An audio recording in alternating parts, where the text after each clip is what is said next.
Hello and welcome to the DFS_PhD show for today. Game one of the finals, Millie Maker. June 6th. Remember, you're good enough, you're strong enough, and gosh darn it, someone's got to win that money. I should have started here.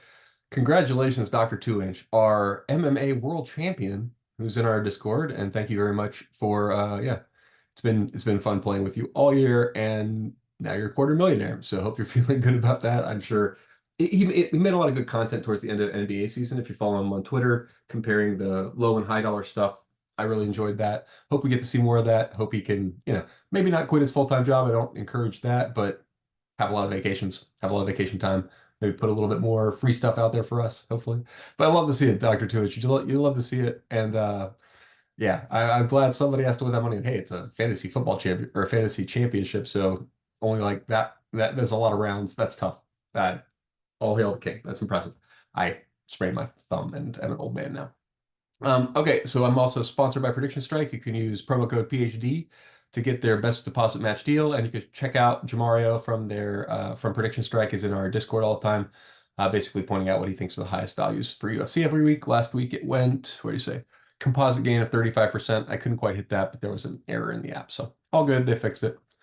Yeah, I'm still up, but 50 on 200 over 2 months, so that's 25%. It's pretty solid. Okay, so you can see me talk about the WNBA on Twitter. I'm sure some of you have unfollowed me based on the way that's going. All right, so we've got ourselves an interesting slate for the NBA championship. So I'm going to start off with what is the optimal. Um, so the optimal is probably a lot of, it looks like Drew at captain. It looks like Kyrie, PJ, Jason Tatum. This is all just taking SaberSim's natural stuff and no rules or anything, and only a little bit of salary on the table, only 500. I'm not going to play any of these lineups, just to let you know. These are all bad lineups to me. I don't understand 30% Sam Hauser. Don't get it. Don't understand what you guys see there. Maybe hits his shots, but 30%? Okay. Anyway, what I'm leaning towards right now, I still haven't decided on final strategy because it's so much money. I don't normally play 3K or whatever it is. So I'll probably do a little bit less aggressive than usual. I'll probably make it like 70, 80% my usual dupless stuff, and then 30% just the good lineups that are not quite, that I expect to have 50 or 60 dupes because I'd like to have 20 or $30,000 a little bit. So yeah, but let me tell you my rules and settings for the actual slate and hide the actual lineups. Also, yeah, if you copy that one down, it's bad. Don't copy the ones that are at the top. They're really bad. I have 105 lineups to throw around. About 15 of them, I expect to be pretty dead. That's how you, you got to be out there, to have a chance at $1 million. So yes, what are we doing? Geometric mean. So geometric mean of 22 put me at about 10 or 15. I forget what it was. So I let it go up to 23. Let me pull up that thing. See geometric mean. No. Okay. Well, if I don't have my Google Docs up, I don't want to enter my password on screen. So yeah, I'll say 23 for now. It's being basically last year, my geometric mean filter should have cut out my winning lineup. And that made me a little bit on edge about using 19. So I used Cheats filter throughout the year, but for my biggest day, I'm going to be a little bit less geared towards strict uniques because it's $1 million. Like when it was 100,000 or whatever, whatever. I don't want to split 100,000 or less. But when it's a million, I'll split that 10 ways and I'll be pretty happy. So I'm allowing up to 10, 15 for my median dupes. And yeah, I'm still getting two, mostly Luka, mostly Tatum. All right, what are my other rules? Salary on the table. I am leaving at least 200, at most 5K, because I had to lower that. Because I'm allowing some weird value and weird captains. So let me show you my rules. My rules. So I had this as max of 2 of 5 Dallas Wings last series. But because it's a new series, I wanted to include Hardy in this list. So let me read my stuff I said earlier in the NBA Discord because I don't want to miss any of it. So yeah. Starting off, THJ has played pretty well. He's got the best plus minus of any Dallas player per minute. And also overall, if you exclude Gafford, who only played in one of the two games. So it's very surprising. Kleber played a lot. PJ played even more, and neither one of them played blowout minutes. So those guys, to me, people think those are questionable minutes. I think he's going to be solid. I think THJ is not going to sit. I think he's definitely going to get a rotation just to see if he can hit shots because he hits shots against Boston. Like these guys, I don't know. For whatever reason, He's had a chance. Hardy only played 2 total rotation minutes, so I don't know. I put him in the list with all these other guys, but I don't know who gets those minutes. Derek Jones Jr. did not close the first game and only played 4 rotation minutes in the second. Was not part of the plan. So does that sound? Is there anybody else, any other tout out there telling you to unclick Derek Jones Jr. at captain? No. If you have this many lineups, 100 plus, don't do that. But I'm telling you, I can't do it. He's overpriced for his value. And we've got other values that people just are not going to click. They're not going to click Exum. They're not going to click Kleber. They're not going to click Hardaway. Exum, what do you think the chances of Kyrie foul trouble? I mean, it doesn't happen much, but whatever percent that is, put that amount of Exum captain and don't have him other. Let me make sure I don't have much of it in my pool besides that. Yeah. What's this? Oh, 14%. Yeah, that's a bit. So that's 20 total percent. I guess I'm thinking about him as taking a 0 here. Yeah, that's a little too much. I don't want that much of taking a 0. Let's dial that back to like 6. I'm sure I'm going to start hitting the cannot do that pretty soon. Yeah, unable to meet exposures. Kind of expect that pretty soon. I've been messing with this a lot all day. Oh yeah, my other rule is max 1 of 3 bigs. So I got max 2 of 6 Dallas Wings just because I don't know if anybody is confidently telling you which of these guys, PJ Washington, Derek Jones Jr., Tim Hardaway, Josh Green, Maxi Kleber, is going to get extended. They're a soothsayer. They're not a DFS player, right? So we don't know. You need to play all of those guys in separate combinations because no more. So Luka and Kyrie, 2 of those guys, and the center. That's what it's going to be. And the center could be one of those guys, right? So we have to include Kleber on that list of centers. Okay, so my list of centers is a max 1 of 3 with Kleber as one of the 3. And then I boost all of them. You guys know the rules by now. So I've boosted, let me show you, PJ Washington a minute or 2, Gafford to his, like, you know, smash case, Lively to his smash case, and then these guys, Josh Green, Maxi Kleber, Jaden Hardy, Hardaway Jr., Exum. Remember, I'm only taking 2 of them, but whichever 2 it is are going to be really good values on the slate. And that's where I'm at. It's going to be really weird. I'm going to be really uncomfortable with whatever I settle on here because I will say one of these pieces is exactly what made me money last year, right? So it's hard for, like, personally, I have to recognize that the way Tim Hardaway Jr. played in this series during the year, both minutes and success, suggests to me that he's going to go from a complete DNP the last 4 games to a significant part of the rotation tomorrow. That's exactly what I thought about Haywood Highsmith last year, right? And that won me a lot of money. So I have to be careful because that's my bias. I'm very biased by my best day ever. So, but we got a comp here, right? Like that's not a wrong comp. So I've limited him the exact same way I limited what's his name last year, because we've only got him at 4% owned. Wow, you can get huge leverage and not have to risk your whole stack. So do it. Get that leverage. 0% captain. I mean, I understand. By the way, do not. I was just telling you, don't follow the Exum captain. Do not follow the Kleber captain, and do not follow the Tim Hardaway Jr. captain lineups. That is absurd thing that I alone am doing because I want to win $1 million, and I think those are okay outside chances. Outside, I have a lot of entries tomorrow. I am throwing 15% of them probably in the trash. Don't really care that much about it. No, it's like $400, $375. And if they're not in the trash, these are the ones that went 1, 2, 3, 4, 5 last year, right? Like if Tim Hardaway Jr. gets extended, scores 20 points, those are gonna be 1, 2, 3, 4, 5. Like there's nobody else there. So I think it's a 5% chance that Tim Hardaway Jr. he's a shooter, right? So I mean like 5 to 15. That's what I've been playing all year long. I'm not changing it now. Tim Hardaway Jr. is a shooter. They're gonna let him try to shoot. I mean, like that's how you beat Boston. You outshoot them from threes. I mean, right? Not that's how everybody's beaten them so far in the playoffs. You could potentially beat them another way, but not this team. So I do expect basically, what, 110 to 104. Okay, I'm not quite there on the actual total either. I don't have Boston as this big of favorites, but I'm not going to change that. I don't want it to filter down into whatever. I think those are my only 2 rules. Okay, so now let's start talking about other pieces. You know, I'm going to be leverage and stuff. So fields, where the field's going and where I disagree. So yeah, generally, just because of doing some light geomean filtering, I'm winding up a little light on the main captains. Little light. And with those all adding up to all these other guys. Your Derek Lively's, your Exums, your Hardaway Juniors, your Klebas, the guys who really are uncertain, but if they get there, are going the whole way to absolute optimal, right? So those are my guys that are, like, that's just what the way I think you can get some leverage on this slate at the captain spot. And then let's go over to at the, yeah. And those same guys, right? If Gafford does not smash, he can get benched up 10 minutes, 12 minutes, right? We all see that as a possibility. He's playing against like Porzingis or something. We all think that's a better match. I mean, I think, I would imagine you think Porzingis is not going to be a good matchup. I don't think that's going to work out very well. And so I think he gets played off the court, but if he doesn't, he's going to smash. And so, but if he gets played off the court, then we're going with one of the other guys, PJ Washington or Kleber, right? I'm sorry, my bad. Who's the it's Lively at the 5. PJ Washington at the 4. Am I extrapolating the right starters for Boston? We'll double check this. Boston projected starters. Tatum, Brown, Porzingis. Yeah, I am. Okay, just making sure. So it's always good to double check. I was like, they're not weirdly going to start Horford at the 5, right? No, of course not. They have Derek White. Okay, so leverage in the utility spot.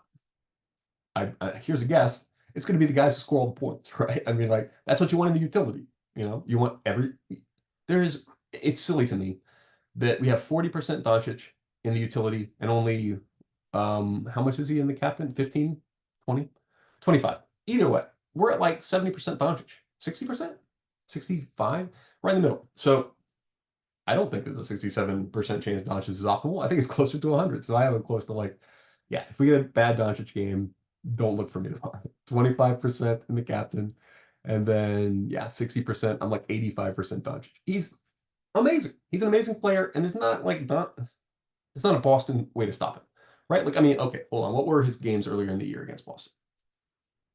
Celtics, Mavs, regular season. I looked this up earlier, but I didn't look up Luka's part of it because I know what I'm doing with Luka. I wasn't looking for like, what do you do with Luka? So, yeah, triple-double with 37 points. In a game they lost massively, right?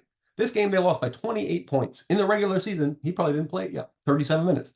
He's going to play more minutes anyway. So 37-point triple-double. Other game was a 33-point triple-double. So kind of, it's not even like a bad defensive job. I'm not trying to say that, Boston should have done something differently. What I'm trying to say is that that their strategy seems to be have the other guys beat us when they play against Dallas. They're going to let Luka get his. And I mean, I guess I should have checked Kyrie at the same time. 23 points. Yeah, that's how you beat. I mean, like, I think that's smart by their coach. So I'm not a big Missoula fan. I'm not a big Celtics fan if you follow me at all. But yes, this is the strategy. Make the two main guys score 120 points, right? Like, that's hard for guys, right? That's hard for anybody in the world. And they don't have very many other dudes. You're going to have Kleber hit some threes, PJ Washington hit some threes if they're playing that style. Now, if they do go after the main, why would they change it? They're not going to change it. So get to a lot of Doncic, get to a lot of Kyrie. They're not bad plays just because they're the two good players on the bad team. That's the strategy. That's the strategy Boston's going to play and should play. If Boston's trying to shut down Kyrie or either Kyrie or Doncic, they have made the wrong decision in the series and are maybe going to lose. If you bring it off, like, because those guys are going to beat you no matter what. That's the reason I think you don't make a big effort to stop them. You make a big effort to completely stop everybody else, because then it's not going to add up. You get 60 from Luka even. You get 30 from Kyrie, and they'll lose by 40 or something, right? So, you can do it one of two ways. Stop them or stop the others. There's been one way to do it all season. So anyway, that's why I'm counting on what I'm counting on there. I'm still not super heavy Kyrie. He's overpriced. He has to hit shots, whatever. But okay, so do I have any other changes in my projections? Not really. I unclicked, so some of the guys who got run in the last series, I don't expect to get run with Porzingis back. So I have unclicked Brissett and Tillman because they're getting 14 and 11% ownership respectively, and that is not, for me, the percent chance that one of them plays tomorrow. What do we got? We got how many guys on this team? 1, 2, 3, 4, 5, 6, 7, 8-man rotation. Don't think I want to see more than that. If I see more than that, fine. I just don't think I wouldn't put those. I mean, maybe you put one of two of them in there. I just think there's other ways to get different on the slate, and they are essentially taking a zero. And of the possible zeros you could take, they are the most popular zeros. That's why I'm not taking them. I mean, like, if you just want a simpler reason, right? Like, if we scroll down here and look at these other guys, yeah, the guys I'm taking, Exum, Hardaway, 3%, 4%. If you're going to have a zero, or a guy might be a zero, you want him to give you leverage if he's not a zero, right? I mean, Tillman and Brissett give you no leverage if they're not zeros. They just like, oh, congrats, he scored 5 points, and you and 1 million other people have. I mean, 100,000. Literally, a lot of people have. So that's why I'm off those guys. I just don't see the upside. I don't see the upside in this series with Porzingis back. I also don't think we're gonna get full Porzingis minutes, so I'm gonna cap this for like 30%. I capped him in the captain as well. I might have unclicked him. No, I didn't. Oh, a minimum. Okay, I put a minimum. Well, I don't know if I feel that strongly about Porzingis. It's not a great matchup. I mean, that's the thing. If Porzingis is healthy, but it's a calf. I don't know how I feel about this yet. But because it's a calf injury, I don't know if he's going to be going as hard as he can. But if he could go as fast as he could, he's got a great matchup and could really smash. So yeah, I'm still not quite sure where I'm going to wind up. I think that's where, for me, kind of where this whole slate circles is. What do you think? How do the Mavs deal with Porzingis in this game? Because they've not really been consistent about it. They've not really like, was Porzingis in for both of those? I think all the guys, like I don't think there was anybody missing from these guys. Porzingis, Brown, Tatum, all in the last game. Maybe from the one that was a long time ago. Somebody was missing and I just missed it. Tatum, Brown, no Porzingis. Okay, so for this earlier game, we had Tatum, Brown, no Porzingis. So we don't even need to worry about those rotations from that first game because now we have Porzingis. So they won by a lot. That's the main upshot of the one remaining game. It was kind of late in the season. I'm not sure whether, everybody was going as hard as they possibly could. Where's my control tab? Control tab. Okay. I think I'm getting pretty close to all I got to say, guys. I got this one major overarching point, which is that in that earlier series, like anytime people get overconfident, either from game to game or from series to series, that's where you strike, right? That's where I struck last year. That's why I have money still. I mean, that's why I feel comfortable throwing it around still. We have plenty of money regardless. But it's the what's it called? Having that edge, right? Having a gut feeling about something, go with it. If what I said about any of these guys today, if it sounded really bad to you, throw in the trash and do whatever you were thinking, because that's the better thing, right? The reason that I'm going to go with what I said here is that, I mean, it's one game. It's one game sample. So who knows? If you want to do it based on the last series, that's fine. I mean, like some guys played themselves into the rotation. Other guys didn't. Hardy played well. I mean, like I'm not sure you can bench him, but I don't know if you're playing all these guys. I don't know who you're playing. And specifically, where is the edge series over series? Who got phased out or hasn't been playing much that could get a chance, right? Tim Hardaway Jr., yes. Exum mostly depends on Kyrie foul trouble, but maybe he's playing well. I don't understand not playing much Exum except for you don't really need his position out there, right? Like, so that's the thing. If you go small ball, though, I don't know. What do you mix things around and try to run something out there just because he's a good player? Probably not. So that's why I mean, Captain X and lineups are really not. I'm not feeling that very much, but I'll probably leave one or two. Is that going to be one or is that two? That's two. That's fine. But Kleber, like people don't know how to project it. Is like the current projection from SaberSim Native was less than 18. What was it? How do I see that? Just unclick it. So they have him down here at 7.54. Okay, well, that's not appropriate. I mean, if he hits shots, he's going to play in this game. I mean, and as you think about matchups on the other side, right? Who looks like a good matchup for Porzingis defensively? I mean, he's not a great defender, maxically, but he's going to defend Porzingis better than Gafford is out on the perimeter. And same deal with like PJ Washington. PJ Washington, not like he is actually a good defender. That's kind of the problem with PJ Washington. He's not going to probably guard Porzingis. He's probably going to guard Jaylen Brown or somebody, right? He's going to guard somebody better than Porzingis, which leaves you like Gafford or Lively or Kleber on Porzingis. And so, maybe it's Lively. Lively's a pretty good choice too. Now that I've said it that way, I'm going to go ahead and put Lively at exactly Gafford's level because he's kind of more like he's more small ball. Like I'm sure if I Googled it, they'd be the exact same height and weight and whatever. But speed-wise, I kind of feel like Gafford's a little slower, but a little taller. Like he plays longer, you know what I mean? That's what I'm going with here. I'm making a coin flip, right? You see what I'm doing? And as a result of the coin flip, the audience is not a coin flip. The audience is 36-17 Gafford over Lively. I mean, yes, that's the likelihood that Gafford starts over Lively, but no, that's not the likelihood that Gafford outscores Lively.